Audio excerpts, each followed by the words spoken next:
Amém. Mateus 10, 24 diz: não é o discípulo mais do que o mestre, nem é o servo mais do que o seu senhor.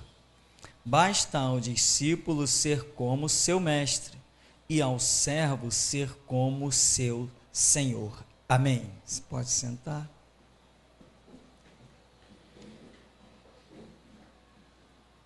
Nós temos uma palavra do Senhor Jesus, em que ele está dizendo, em outras palavras, né? Resumindo, vocês têm que ser igual a mim.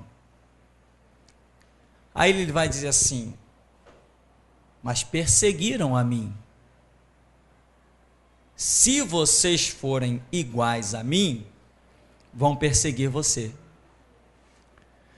Se o mundo odiar vocês, olha, isso não é motivo de preocupação, é motivo de alegria. Se o mundo perseguir vocês, maldizer vocês, isso não é motivo de tristeza. Exultai e alegrai, vocês estão sendo iguaizinhos a mim. Porque antes de perseguir vocês, o mundo perseguiu a mim. Eu comprei vocês com o meu sangue. Ou seja, qual é a filosofia? O discípulo ou o servo tem que ser igual ao seu senhor, tem que ser igual ao seu mestre. É o grande projeto de Jesus, que nós sejamos semelhantes a Ele. Isso é uma prática, é um exercício, porque fisicamente eu não serei igual a Jesus, nunca. Fisicamente, aparência, não serei. Cada um de nós tem a sua própria aparência. Mas o que nós entendemos que o Senhor Jesus está falando é que nós deveríamos ser igual a Ele nas palavras. Ele disse: seja a vossa palavra sim, sim. Era o que ele fazia, né? E não, não, porque o que passa disso procede do inimigo. Ou seja, se passou disso, não está procedendo do Espírito Santo, está sendo algo que procede do maligno. Então vocês não estão sendo iguais a mim. Vocês têm que ser iguais a mim. E para que nós sejamos igual a Jesus, durante 3 anos, ele andou sobre a terra nos deixando as regras. E antes desses 3 anos que ele andou sobre a terra, ele veio trabalhando e trabalhando por milhares de anos, no tempo chamado tempo da lei, ou até antes disso. Reservou toda essa palavra, todo esse conteúdo para que hoje nós pudéssemos nos assemelhar a Ele. Ou seja, sem conhecimento dessa palavra, eu não consigo me assemelhar a Cristo. Eu tenho que ver as lições na vida de cada um, na vida de Ezequiel, na vida de Jeremias, na vida de Daniel, na vida de Oséias, na vida de Obadia. Eu tenho muitas lições para que eu possa me assemelhar a Jesus. Mas o projeto dele é fazer-nos a sua semelhança realmente. O próprio apóstolo Paulo, ele tem uma frase muito linda: sede meus imitadores, porque eu sou de Cristo, ou como eu sou de Cristo. O apóstolo Pedro, quando passou lá em frente ao templo, viu um homem pedindo esmola. O que ele disse para aquele homem? Olha para nós. Era Pedro e João. E Pedro diz: olha para nós. E o homem olhou, como diz a Bíblia, achando que ia ganhar alguma esmola. Aí Pedro diz assim: eu não tenho prata, eu não tenho ouro. De repente o homem disse assim: então o que é que eu tenho que olhar para você, né? Será que passou isso pela cabeça daquele homem? O que ele queria? Ele queria era dinheiro, ele queria recurso, ele está ali para isso. Será que ele estava esperando alguma coisa além disso? Pedro passa, olha para nós. Ele olhou: vou ganhar uma graninha aí. é o que eu estou aqui, é o meu objetivo. Mas às vezes nós podemos ter objetivos muito baixos e Deus pode ter planos para nós muito mais altos. Sabe o que faz a diferença na nossa vida? Isso é só um parêntese. A diferença na nossa vida, irmão, é Deus. Eu vou contar essa experiência para você. Eu, quando estava no primário, 4 anos de primário, eu conheci um jovem. Olha a minha mente, os registros que ela tem. Nem eu compreendo quando eu lembro de certas coisas. Naquele livro que escrevemos agora, eu fiquei assim meio impressionado, né? Nem eu entendo como é que a minha mente lembra. Irmão, se eu parasse para contar alguns detalhes da minha infância para você, já teve coisas que eu falei para minha mãe disse assim, não, você não pode lembrar disso. Eu falei, pois eu lembro, era assim, assim, assim, assim. Não, não tem como você lembrar disso. Você era uma criança muito pequena. Pois era, assim, assim, assim, assim, assim. E a minha mãe fica assustada. Quando eu era jovem, no primário, eu conheci um jovem.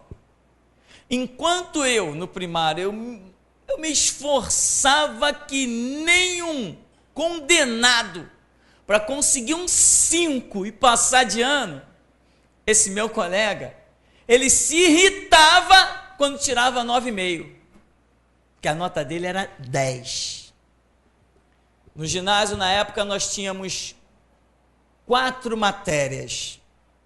Era 4, o ginásio, no primário, nós tínhamos 4 matérias, usávamos 4 caderninhos, daqueles caderninhos deitados, com pauta que a mãe encapava em casa, lembra? Aquela coisa, aquele sacrifício todo. E eram 4 matérias, a nota do cidadão era 10. Quando a professora entregava uma prova a ele com um 9,5, ele chutava as carteiras, ficava irritado, porque era 10. Eu saí do primário, toquei a vida, e ele foi para os seus cantos. Um dia encontrei esse cidadão, ainda jovem, conversando com ele, ele falou assim, não, eu estou pensando em cair para o lado da medicina. Eu falei, tá certo. Batemos um papo dentro de um ônibus que eu nem sei se existe mais, um tal de C10, ainda existe isso? Existe isso aí? Acabou. Sabe aonde eu fui encontrar aquele jovem de novo? Quando eu estava alistado no exército, que eu me alistei no CPOR. Ele não tinha conseguido caminhar para o lado da medicina, e nós nos encontramos. E ali, fazendo prova para o CPOR, curso preparatório de oficial da reserva, eu nem sei se ainda existe isso ainda? Ainda existe esse curso? Graças a Deus que o exército me rejeitou, eu não sirvo para servir os homens, sou rebelde demais. Quando estava ali, dentro do quartel em São Cristóvão, eu avistei esse rapaz, ele estava lá junto comigo. Primeiro fizemos uma prova escrita, eu passei com 6 e alguma coisa, ele passou voado, não deu nem para anotar a placa do cidadão. Na hora, fomos fazer um teste físico, tinha que fazer barra. Sabe o que é barra? Um exercício muito difícil, você se pendura numa barra de ferro e tem que puxar os braços até o queixo passar dessa barra. Para quem tem que fazer aquilo pela primeira vez, é impossível. Ninguém faz aquilo pela primeira vez. É impossível. Resultado, eu passei, fui, ele ficou. Mas o cidadão era nota 10. Eu não servi por outros motivos. Não vou entrar em detalhe aqui, todo mundo já conhece a fama do exército, deixa isso para lá. Eu não fui por outros motivos, mas eu glorifico a Deus por não ter ido no ano seguinte, eu conheci o Senhor Jesus. E eu disse, puxa, talvez se eu tivesse dentro do quartel, eu não tivesse conhecido Jesus. Isso passou pela minha cabeça e eu me alegrei muito, mas me alegrei muito mesmo. E até hoje eu sou eternamente grato ao meu Senhor Jesus pelo caminho que Ele traçou para mim. E sabe, meu irmão, e aí eu conheci Jesus, e esse jovem eu não vi mais. E esse jovem eu encontrei ele há pouco tempo. Há pouco tempo, olha, estou falando de coisas de criança e agora estou falando de coisas já caminhando para os 50 anos. Irmãos, eu conheci Jesus no meio da minha estrada. Isso sim fez toda a diferença na minha vida. Eu não era o aluno nota 10. Fui me tornar um aluno nota 10 em algumas matérias no 2º grau, mas antes não, nada disso. Eu era um aluno nota 5 e olhe lá, com muita sorte, com muita ajuda de professor. E esse jovem que eu conheci, ele hoje é uma pessoa bem normal na sociedade, com todas as dificuldades que se possa imaginar, sem casa, sem condições de ter a sua família, sem emprego, sem nada. E eu olho e digo assim, meu Deus, aquele rapaz era o aluno nota 10. Eu fico pensando nos cursos que essa sociedade tem, que não são cursos lógicos, porque eu já estive conversando com garis, no tempo que para ser gari só precisava o ginásio, né? Teve um tempo que para ser gari só precisava ginásio, hoje tem que ter 2º grau. Mas no tempo que gari era ginásio, era 1º grau, ginásio, 1º, 2º, 3º, 4º ano só. Conversando com um cidadão que era gari, ele puxou do bolso um diploma de advogado e disse, irmão, amigo, eu não consigo emprego como advogado, mas eu tenho diploma. E eu fico olhando em tudo isso, o que faz diferença nas nossas vidas? É Jesus. Hoje eu tenho uma casa, eu tenho carro, tenho paz, tenho recurso financeiro, posso entrar no mercado e comprar o que eu quiser, servindo a Jesus Cristo. Encontro pessoas que me davam uma ajuda dentro de sala de aula, eram os alunos nota 10, que o professor às vezes, para não... O cidadão tinha numa determinada matéria, ele tinha uma média 9, o professor dava 10, porque em tudo o resto estava 10, só para o boletim dele ficar todo bonitinho, tudo com 10, para não manchar naquela matéria aquela beleza do boletim do cidadão. E assim, irmão, pessoas estão aí pela vida, conquistando várias coisas que o mundo oferece, mas não está conquistando Jesus. Jesus, quando entrou na minha vida, fez um reboliço. Eu não tinha nada quando Jesus entrou na minha vida. Sabe o que ele fez comigo? Ele conseguiu me fazer ficar com menos ainda. Ele me amassou. Enquanto eu não virei pó, ele não tirou a mão de cima. Foi amassando, amassando, amassando. Mas quando ele tirou a mão de cima, ele fez isso que quando eu olho no espelho eu digo, eu reflito a glória de Jesus Cristo. Então, o que faz diferença nas nossas vidas, isso está mesmo parecendo uma mensagem de fim de ano, né? É Jesus Cristo. Eu encontrei outro dia dentro de uma loja de instrumento musical, um colega também, daqueles coleguinhas nota 10, meu irmão.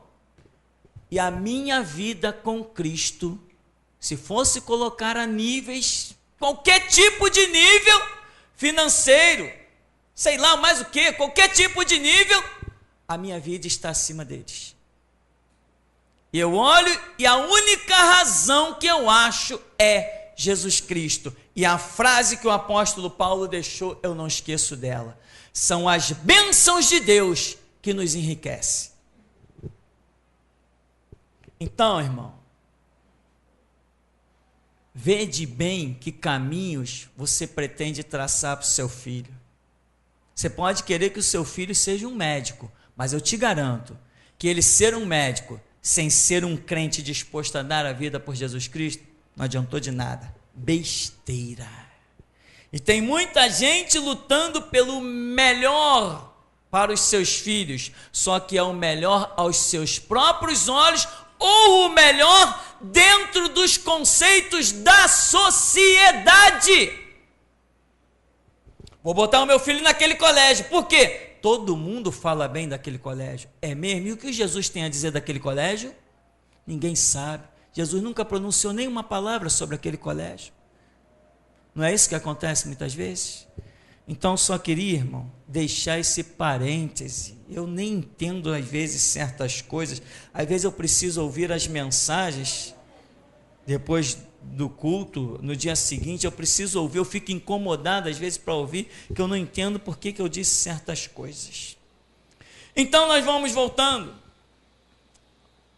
O apóstolo Pedro diz: olha para nós.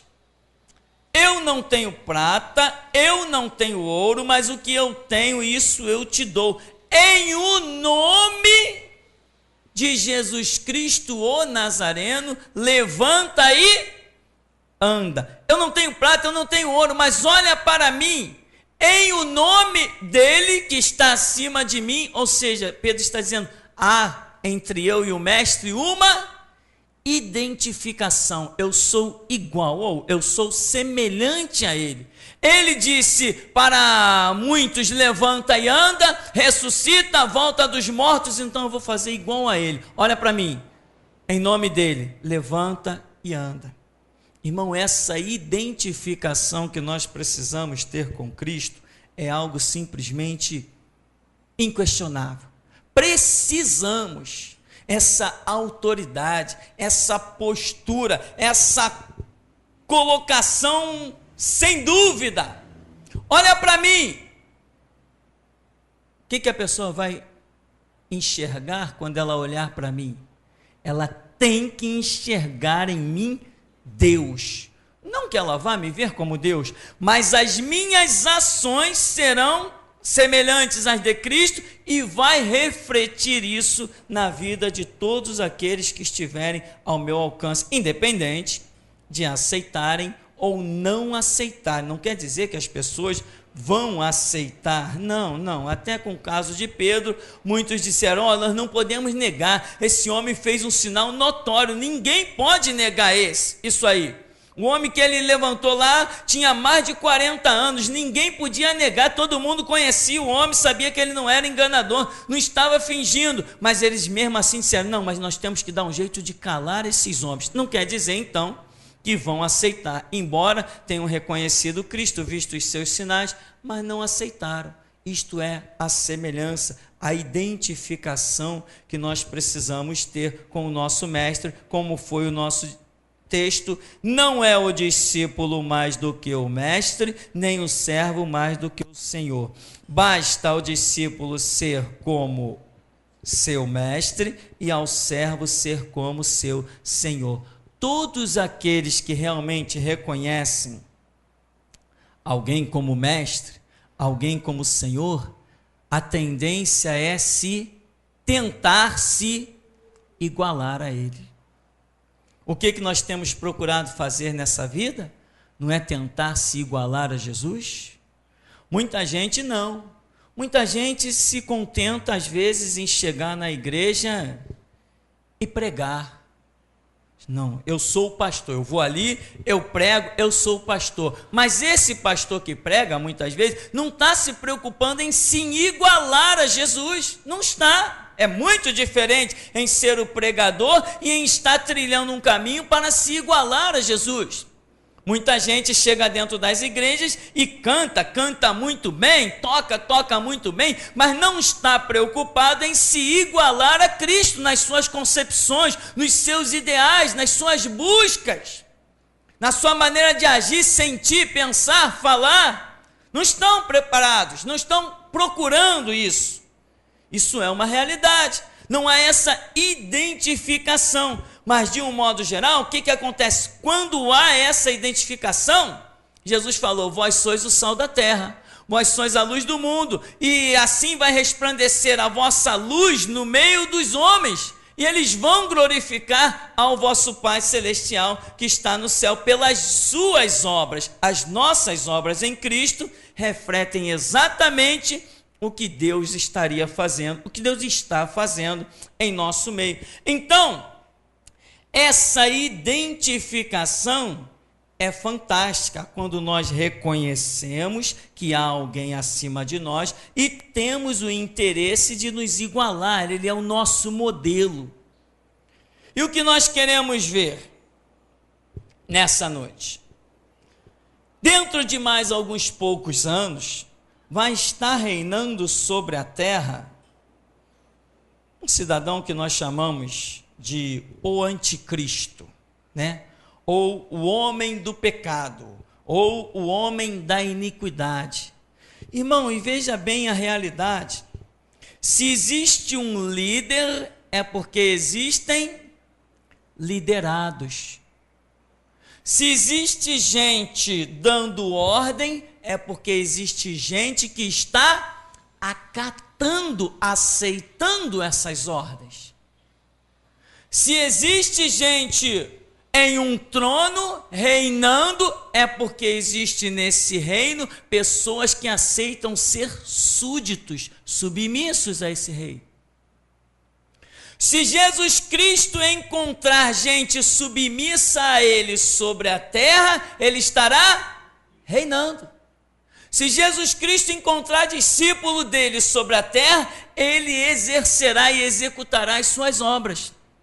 Se Jesus Cristo encontrar pessoas dispostas a dar a vida por ele, ele vai fazer nessa terra sinais, prodígios e maravilhas.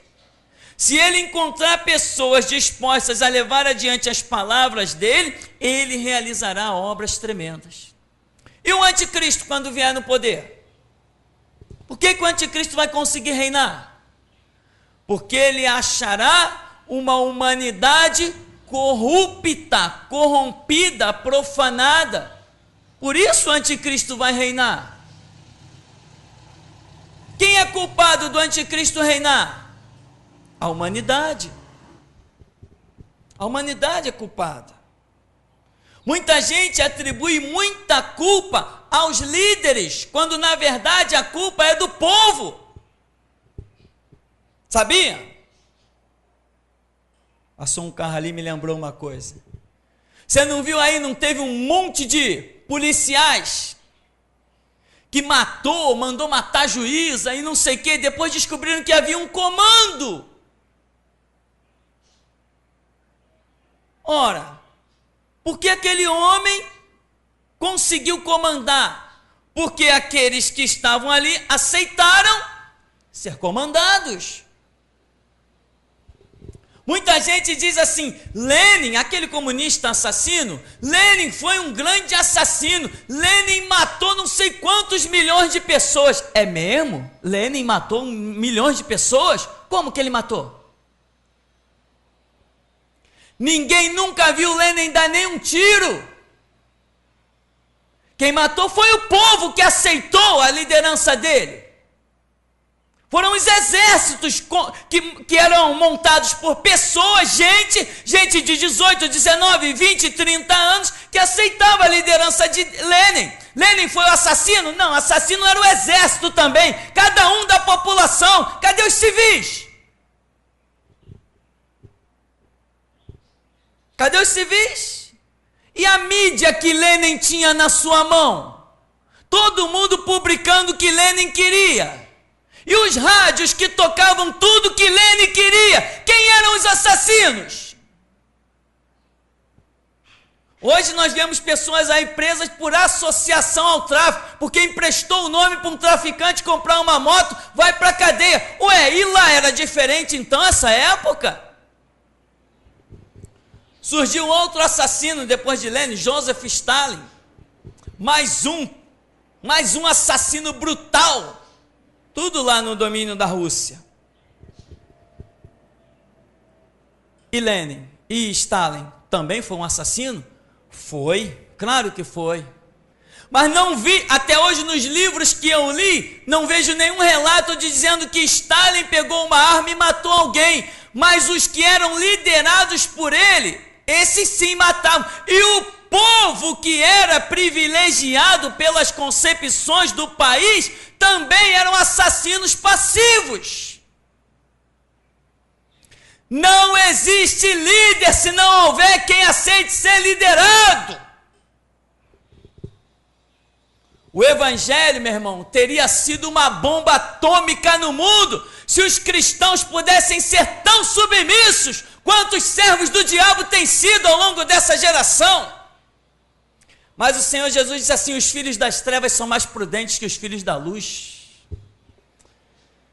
Se levantou uma besta chamada Hitler, e ninguém nunca viu Hitler dar um tiro em ninguém. Mas ora, Hitler matou sei quantos milhões de pessoas. Alguns dizem 40 milhões, outros dizem 20 milhões. No meio desses milhões estão os 6 milhões de judeus. Tá bom, Hitler matou milhões de pessoas. Matou mesmo? Não matou não. Quem matou esses milhões de pessoas foi o exército alemão. Eles que são assassinos. Quem matou esses milhões de pessoas são os civis da Alemanha daquela época. Eles acolheram, eles abraçaram, porque Hitler chegou dizendo: vocês têm olhos azuis, vocês têm pele branca, vocês são melhores que todo mundo. Judeu não presta, negro não presta, extermina todo mundo. Eles se encheram. Quem foi assassino? Foi Hitler ou foi eles? Ninguém nunca viu Hitler dar um tiro em ninguém. Não existe líder sem alguém que se sujeite a ser liderado. Aonde que um homem faz diferença numa nação para exterminar tanta gente? Jamais Hitler faria nada. Como diz o provérbio popular, andorinha só não faz verão, meu irmão. Sabe por que o anticristo vai reinar neste mundo? Porque vai estar cheio de gente corrompida, profanada, safados, pilantras, como a Bíblia diz, detratores, amantes de si mesmo, corruptos, enganadores de pai e mãe, fraudulentos. É isso que nós vamos ver dentro de mais alguns anos. E muita gente vai jogar a culpa toda nas costas do diabo, conversa fiada. O inferno foi feito para seres humanos. Jesus contou uma parábola do rico e do Lázaro, que o rico, estando em tormento, ergueu os olhos.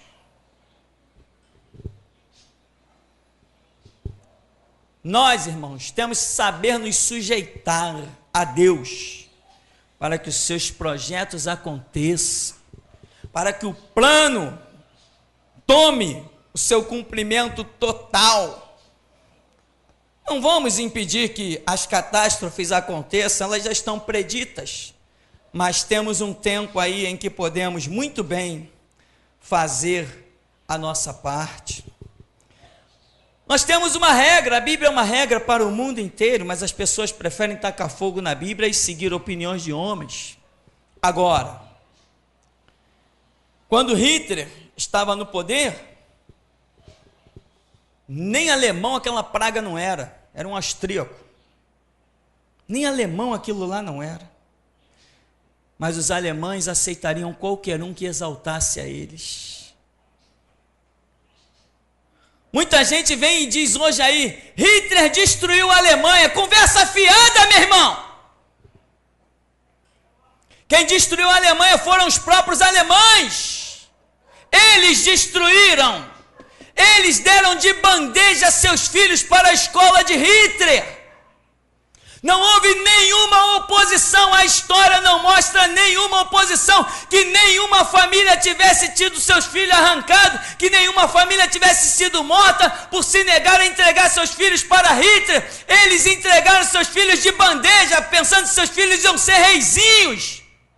Hitler pode ter sido um assassino, mas a população tem muito mais culpa. Quando o anticristo estiver reinando nesse mundo, meu irmão, não é culpa do anticristo não, porque a escritura diz que Deus lhes permitirá a operação do mal. Por quê? Porquanto não creram no amor da verdade para se salvar, preferindo as suas próprias concupiscências. Você sabe quem eram os grandes aliados de Hitler? Eram médicos, cientistas e engenheiros. Esses eram os torturadores. Hitler nunca torturou ninguém. Hitler nunca jogou ninguém numa câmara fria, num frigorífico. Hitler nunca colocou ninguém num forno.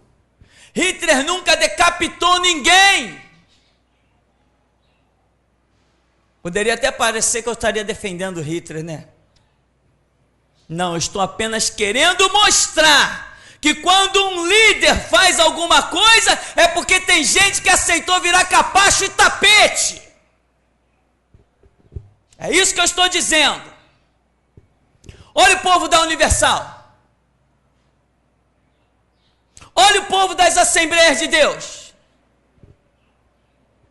Vamos botar limpo, vamos esmiuçar a questão. Na Universal, os seus líderes são corruptos, são mercenários, são ladrões. Pega um da Universal e pergunta, está indo lá naquela igreja para fazer o quê? Estou na corrente da prosperidade, quero ficar rico, quero virar empresário. Meu irmão, tal qual o descaramento do líder, assim são os seus liderados. Tudo farinha do mesmo saco.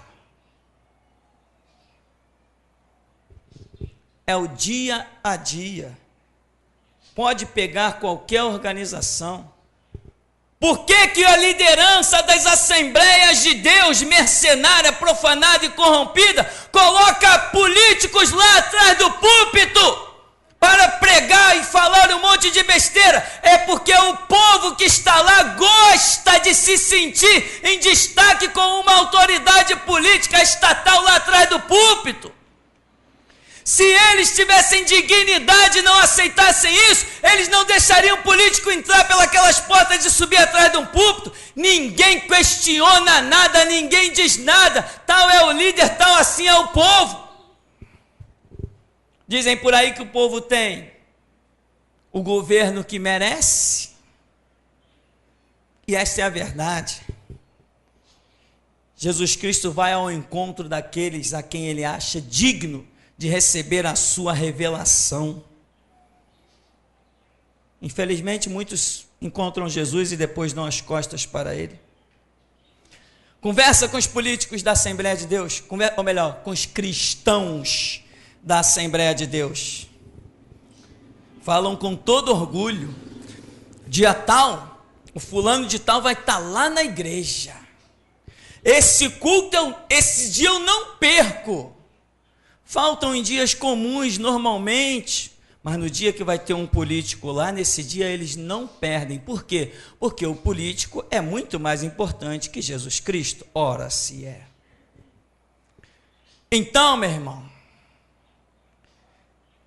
tal é o líder, assim são aqueles. Se Hitler foi um assassino, os alemães, todo o exército alemão também foi assassino. Se Hitler foi um pilantra sem vergonha, traindo as alianças que fez, todo o exército alemão, todo o povo alemão, todos os burocratas, os seus chanceleros, os seus representantes de tudo que é canto, de tudo que é segmento da sociedade, todos eles eram iguaizinhos a Hitler, sem tirar uma vírgula.